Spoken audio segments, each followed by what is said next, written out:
Hello my friends! Welcome to Volshebnik Scale Modeling Studio. Few days ago I got new tools from Despire and want to share my feedback on use of Precision Hand Stabilizer. When I opened the content of the box, I found several items.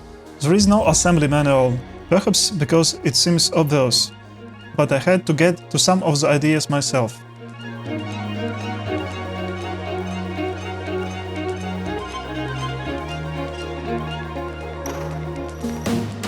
My first concern is sticker with cycle in the middle.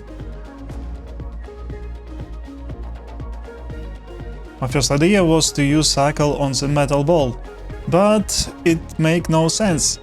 Instead, you should use another part, which should be glued on the tool base, so it will not sweep from the table.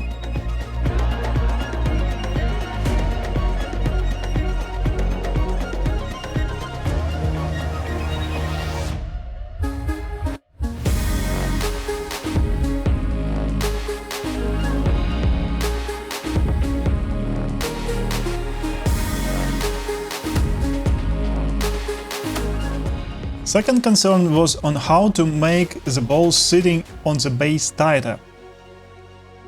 Inside of the base there is a kind of foam rubber disc. You can push it up or down or remove it completely. To increase tightness, you need to push it up a bit.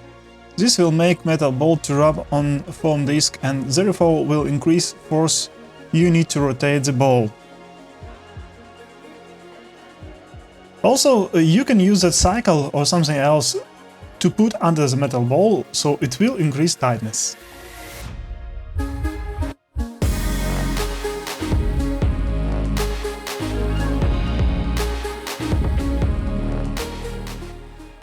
Now, a little tip on how I use it.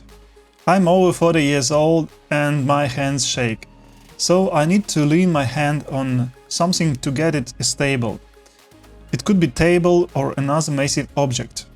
This tool helps as well, and when I brush or put something small in with tweezers, then I lean my hand, not brush or tool, on the Despire stabilizer. It works better for me. However, this is a matter of specific situation and is up to you on how to use it in each situation. That is all for now. I hope this video was handy for you and will help effectively to start using this tool from Despire. Wish you all the best and see you next time. Bye bye.